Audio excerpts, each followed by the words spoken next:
E vamos abrir a palavra de Deus em Atos, capítulo 1. Atos, capítulo 1. Vamos ler dos versos 15 a 26. Atos, capítulo 1, versos 15 a 26. Naqueles dias levantou-se Pedro no meio dos irmãos, ora, compunha-se a assembleia de umas 120 pessoas, e disse: Irmãos, convinha que se cumprisse a escritura que o Espírito Santo proferiu anteriormente, por boca de Davi, acerca de Judas, que foi o guia daqueles que prenderam Jesus, porque ele era contado entre nós e teve parte neste ministério. Ora, este homem adquiriu um campo com o preço da iniquidade, e precipitando-se, rompeu-se pelo meio, e todas as suas entranhas se derramaram.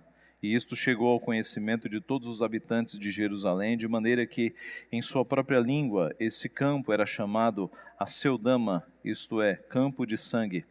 Porque está escrito no livro dos Salmos: fique deserta a sua morada, e não haja quem nela habite, e tome outro o seu encargo. É necessário, pois, que dos homens que nos acompanharam todo o tempo que o Senhor Jesus andou entre nós, começando no batismo de João, até o dia em que dentre nós foi levado às alturas, um destes se torne testemunha conosco da sua ressurreição. Então propuseram 2, José, chamado Barsabás, cognominado Justo, e Matias, e orando disseram: Tu, Senhor, que conheces o coração de todos, revela-nos qual destes 2 tens escolhido, para preencher a vaga neste ministério e apostolado, do qual Judas se transviou, indo para o seu próprio lugar. E os lançaram em sortes, vindo a sorte recair sobre Matias, sendo-lhe então votado o lugar com os 11 apóstolos. Vamos orar mais uma vez? Pai Santo, Deus bendito, nós te louvamos por tua palavra, pelo registro fidedigno dos atos que aconteceram no passado, no meio do teu povo, entre nossos irmãos.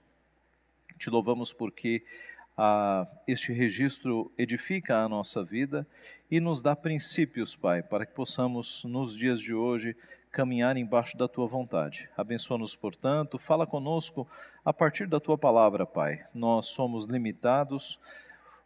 Aquele que fala em teu nome é limitado, os ouvintes são limitados, mas a tua palavra é poderosa e o teu Santo Espírito é capaz de abrir as nossas mentes, de fazer-nos entender o texto, é capaz de aplicar a tua verdade no nosso coração.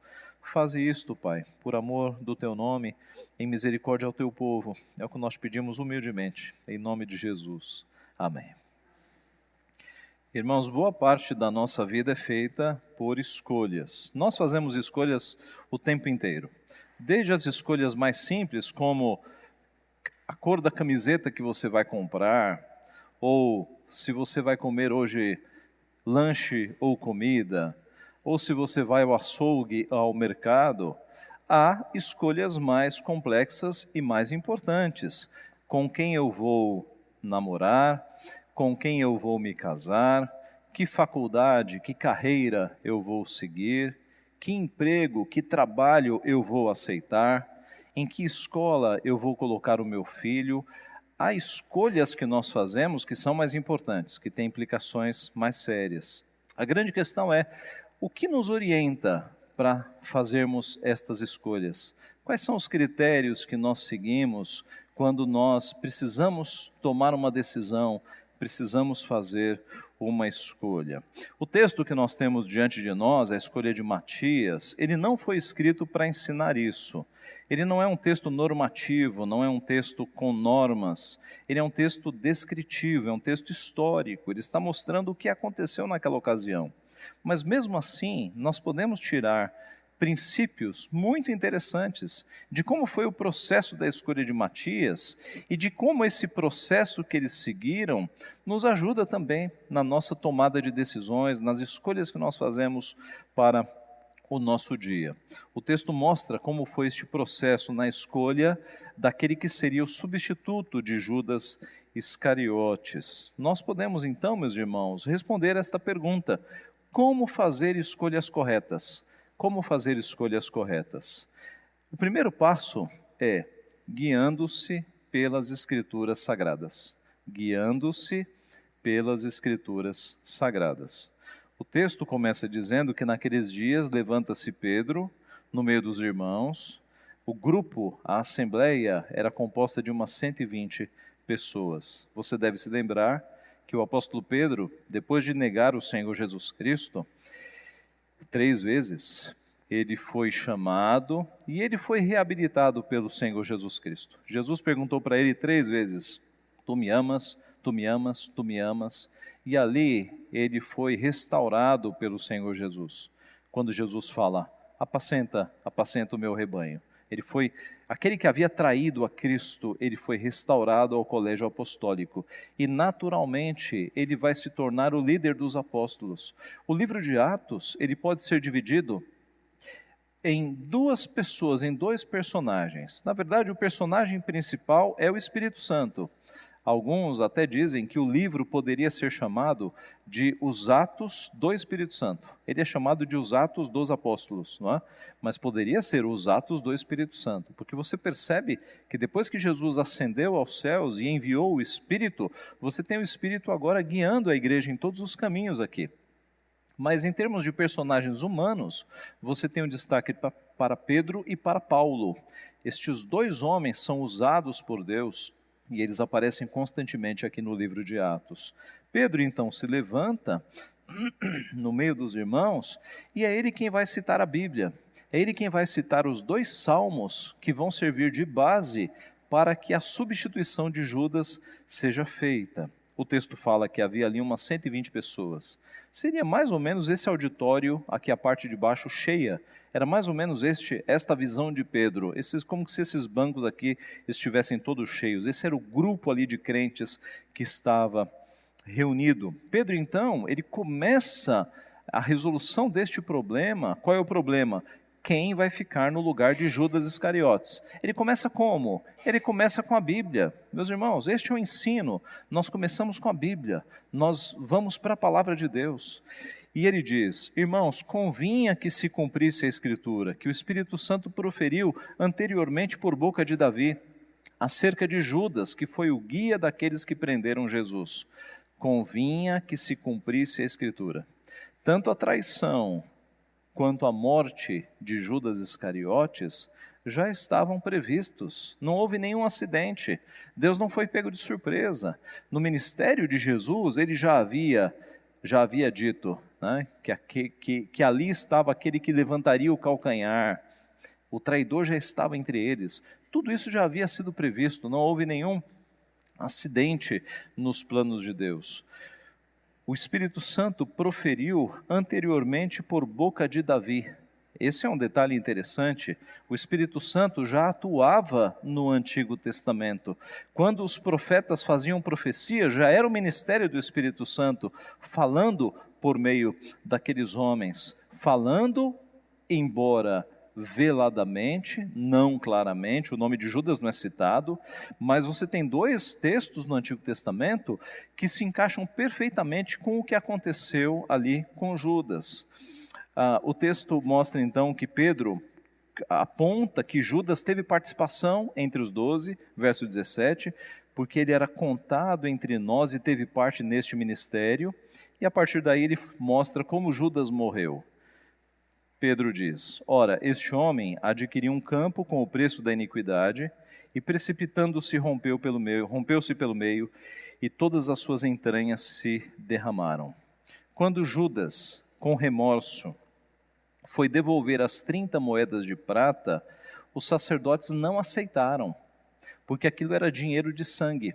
Mateus dá detalhes de como foi esse processo. Mateus registra o seguinte, lá em Mateus 27. Então Judas, o que o traiu, vendo que Jesus fora condenado, tocado de remorso, devolveu as 30 moedas de prata aos principais sacerdotes e anciãos, dizendo: pequei traindo sangue inocente. Eles, porém, responderam: o que nos importa? Isso é contigo.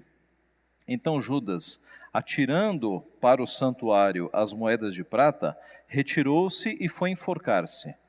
Os principais sacerdotes, tomando as moedas, disseram: não é lícito deitá-las no cofre das ofertas, porque é preço de sangue. E tendo deliberado, compraram com elas o campo do oleiro para cemitério dos forasteiros.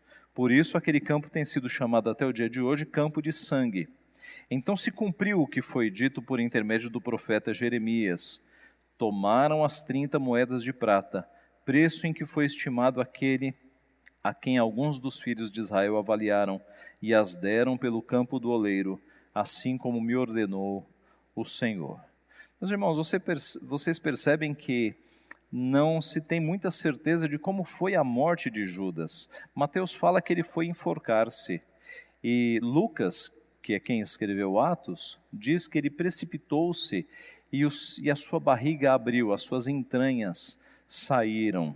Os estudiosos creem que foram as duas coisas, que ele foi enforcar-se e possivelmente ou a corda ou o galho da árvore tenha quebrado, e aí ele caiu em algo pontiagudo, e talvez isso tenha acontecido no ato do enforcamento, da forma violenta como ele foi se enforcar, ou talvez o corpo tenha ficado lá naquele campo algum tempo, e depois a corda arrebentou, o galho arrebentou, e ele caiu em algo pontiagudo, e as suas entranhas se abriram.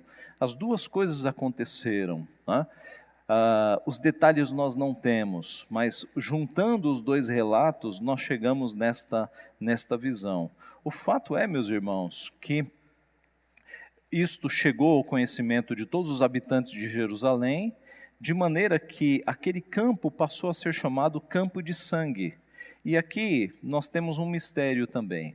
O campo ficou sendo chamado campo de sangue porque foi fruto de moedas de prata que envolveram sangue, o sangue do nosso Redentor, ou porque foi aquele campo manchado pelo sangue de Judas. Nós não sabemos, são as duas possibilidades. O fato é que estava escrito no livro de Salmos: fique deserta a sua morada, e não haja quem nela habite, e tome outro o seu encargo. Quando esse texto foi escrito nos Salmos, não se estava se vislumbrando tudo isso que aconteceu. Mas inspirados por Deus, os apóstolos agora, especialmente Pedro, olham para esse texto e veem com muita clareza que foi isso que aconteceu: tome outro o seu encargo. Eles estão citando aqui, Pedro está citando o Salmo 69, 25 e o Salmo 109, verso 8. Note então que o começo dessa difícil escolha, quem é que nós vamos colocar no lugar de Judas Iscariotes, começa ancorado na Bíblia. Pedro conduz o povo, as 120 pessoas, para pensarem na Bíblia. Este é o começo, meus irmãos. Nós, nas nossas escolhas, começamos por onde? Começamos pela Bíblia. Ela é lâmpada para os nossos pés, luz para os nossos caminhos. A palavra de Deus é inspirada por Ele e útil para o ensino, para a repreensão, para a correção, para a educação na justiça, a fim de que sejamos habilitados para toda a boa obra. O salmista, no Salmo 119, os 11 primeiros versículos dizem o seguinte, sobre a submissão à Bíblia, submissão à palavra: bem-aventurados os irrepreensíveis no seu caminho, que andam na lei do Senhor. Bem-aventurados os que guardam as suas prescrições e o buscam de todo o coração, não praticam iniquidade e andam nos seus caminhos. Tu ordenaste os teus mandamentos para que os cumpramos à risca. Tomara sejam firmes os meus passos, para que eu observe os teus preceitos. Então não terei de que me envergonhar, quando considerar em todos os teus mandamentos. Render-te-ei graças com integridade de coração, quando tiver aprendido os teus retos juízos. Cumprirei os teus decretos, não me desampare jamais. De que maneira poderá o jovem guardar puro o seu caminho? Observando segundo a tua palavra. De todo o coração te busquei. Não me deixes fugir aos teus mandamentos. Guardo no coração as tuas palavras, para não pecar contra ti. Boa parte desses versículos nós sabemos até decorados, meus irmãos. E eles insistem no fato de que o Filho de Deus deve, no seu caminho, na sua vida, em primeiro lugar, considerar a palavra. Tu ordenaste os teus mandamentos para que os cumpramos à risca. Nós devemos obedecer à palavra de Deus. Então, na hora de fazer as escolhas importantes, nós começamos pela palavra. Vou exemplificar. Pastor, com quem eu vou namorar? Com quem eu vou me casar? A Bíblia fala sobre isso? É claro que fala. Ela diz, não vos ponhais em julgo desigual. Como é que alguém sendo crente vai conseguir conviver com alguém que odeia crentes? Como é que alguém andando por um caminho de luz vai conviver com alguém que está andando num caminho de trevas? É desigual, é diferente, não vai dar certo. Que faculdade eu vou fazer? Que carreira eu vou seguir? Será que a Bíblia fala sobre isso? Ora, ela não vai dizer para você fazer medicina ou engenharia, mas ela dá princípios. Um princípio primeiro é o da vocação. Você gosta de fazer o quê? Deus te deu dons e talentos em que áreas? Se você não consegue ver sangue, você não vai fazer medicina. Então, veja quais são os dons e talentos que Deus deu para você. O princípio da vocação. Nós buscamos uma carreira não pensando em dinheiro, em ficarmos ricos, mas nós pensamos em cumprir a vocação que Deus colocou no nosso coração. O princípio da piedade. Nesta vocação que eu estou escolhendo, eu vou poder servir a Deus? Eu vou poder glorificar a Deus no meu emprego, na minha atividade? Ou eu vou ter que negar o Evangelho para seguir esta carreira? O princípio da responsabilidade, especialmente se você é homem, você vai ter que sustentar uma família, então isso tem que ser colocado ali na balança também. Que emprego eu vou aceitar? Será que a Bíblia fala sobre isso? Sim, ela dá princípios para você aceitar ou não um emprego. Você vai poder obedecer a palavra de Deus neste emprego? Ou você vai ter que ficar fazendo mentiras? Você vai ter que ficar forjando documentos? Você vai ter que praticar algum tipo de desonestidade neste emprego? Este emprego vai possibilitar que você consiga guardar o dia do Senhor ou ele vai te tirar do domingo? É um emprego que você vai ter que trabalhar no domingo? Então perceba, quando nós colocamos este primeiro critério na nossa vida, de obedecer a palavra, isso te ajuda a tomar algumas decisões. Este emprego, este trabalho que estão me ofertando, vai fazer com que eu quebre algum mandamento? Se vai fazer, deixa passar, vou esperar um outro tipo de trabalho. Em qual escola eu vou pôr o meu filho? É uma escola totalmente mundana, que vai deseducar a tua criança, ou é uma escola que tem princípios cristãos, que você ainda está pensando em glorificar a Deus a partir da vida do teu filho? Então, meus irmãos, em todas essas decisões nós começamos pela palavra. Uma decisão que surge na tua vida, uma escolha que você tem que fazer. Qual é o primeiro plano? Vamos ver o que a Bíblia diz. Eu vou quebrar algum mandamento, eu vou ser de alguma forma impedido de servir ao meu Deus com integridade, eu vou continuar vindo à igreja. Essa é a primeira questão. Esta decisão, ela de alguma forma vai contra o meu Deus, vai contra a palavra do meu Deus. Se não vai contra, eu estou livre para o segundo passo.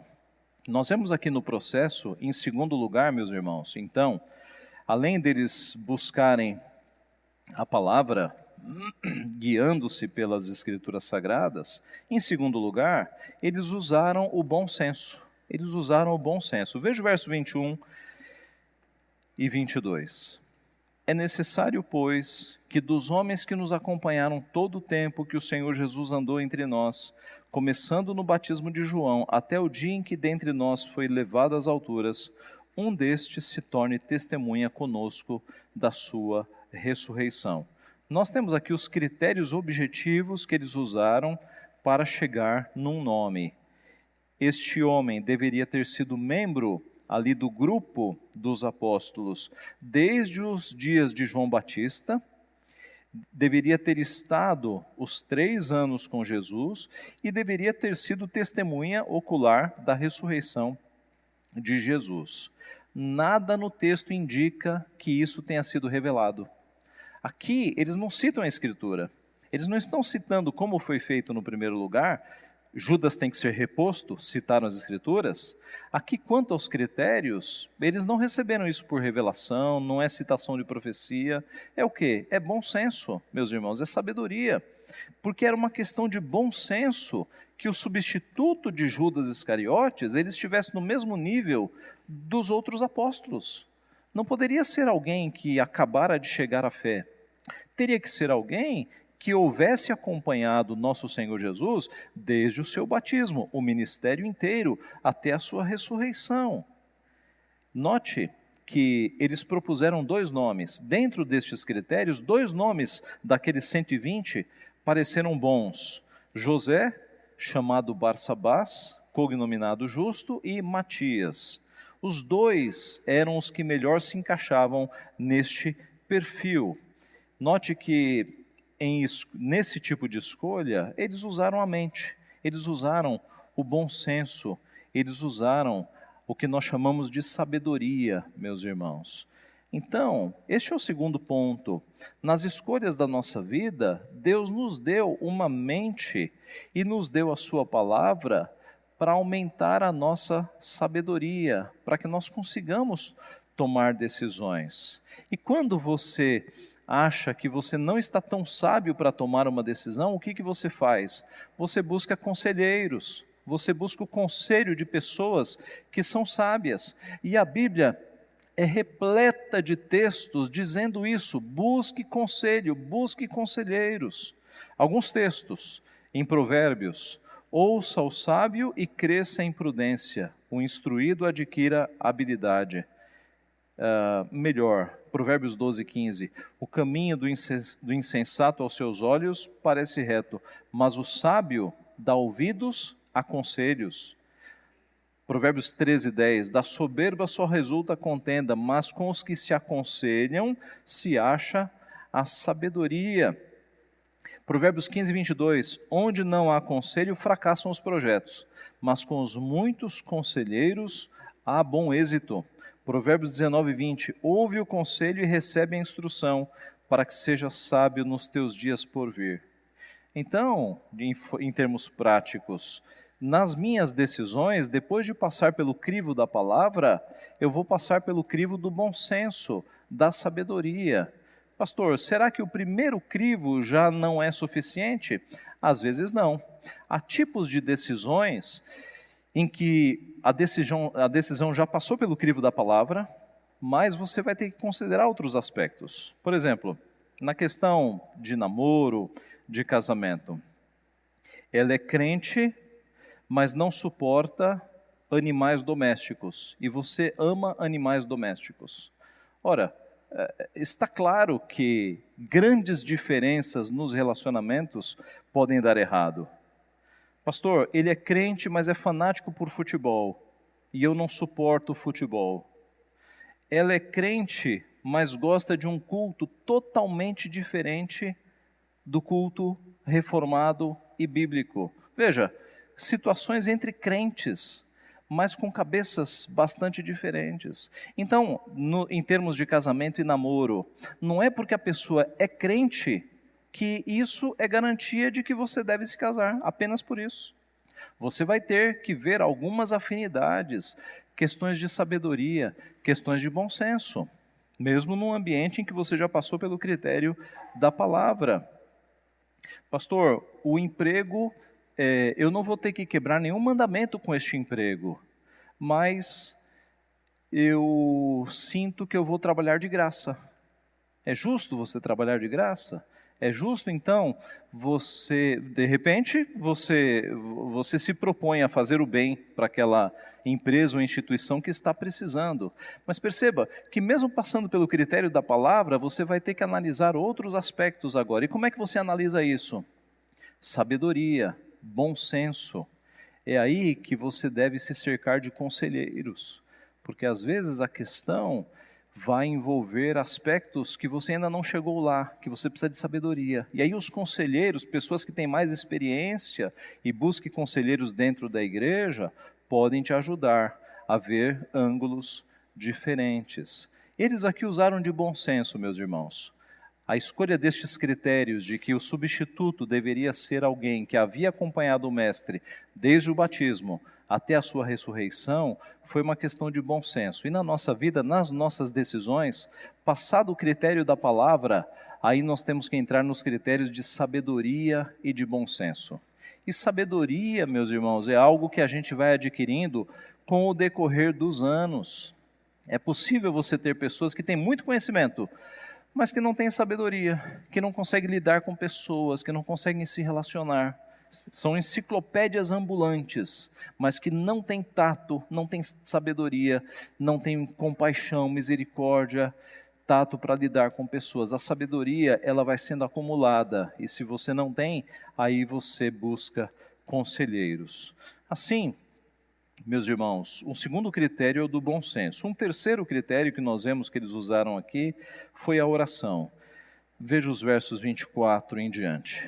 E orando disseram: Tu, Senhor, que conheces o coração de todos, revela-nos qual destes dois tens escolhido para preencher a vaga neste ministério e apostolado, do qual Judas se transviou, indo para o seu próprio lugar. Você deve ter notado que eles oraram pedindo a Deus para mostrar qual era o escolhido. A ideia é que o escolhido já estava escolhido na mente de Deus. Cristo, embora não estivesse ali fisicamente, ele já havia escolhido que seria Matias. O que eles estavam fazendo era participando de um processo que já havia sido declarado por Deus. Alguém já disse, meus irmãos, que a nossa oração não muda a vontade de Deus, muda a nós, muda a nossa mente. A nossa oração, ela faz com que a nossa mente, ela se adeque à vontade de Deus. Não há mudança nos eternos decretos de Deus que Ele instituiu na eternidade. Nós é que precisamos mudar. Nós é que somos os falhos e os imperfeitos neste processo. E a oração, ela amolda a nossa vontade à vontade soberana estabelecida pelo próprio Deus. Foi isso que aconteceu aqui. Verso 26 diz que eles lançaram sortes, os lançaram em sortes, vindo a sorte recair sobre Matias, sendo-lhe então votado o lugar com os 11 apóstolos. É a última vez na Bíblia que nós vemos este procedimento de lançar sortes. No Antigo Testamento ele era bastante comum, porque no Antigo Testamento o sacerdote tinha duas pedras que eram chamadas Urim e Tumim. Em algumas escolhas eles lançavam essas pedras para ver qual era a vontade de Deus. É a última vez na Bíblia que este lançar sortes, que nós não sabemos se foram pedras, creio que não, porque Urim e Tumim ficaram no Antigo Testamento, mas de alguma forma eles lançaram sortes aqui para ver qual era a escolha de Deus. A vontade de Deus cai sobre Matias. Matias é uma abreviação de Matatias, que literalmente é presente de Jeová, presente de Yahvé. Matias então foi um presente de Yahvé para aquele 12º posto que estava vago. E assim, e Matias aparece aqui, mas também não vai aparecer mais no Novo Testamento, embora isso não signifique que ele não tenha trabalhado.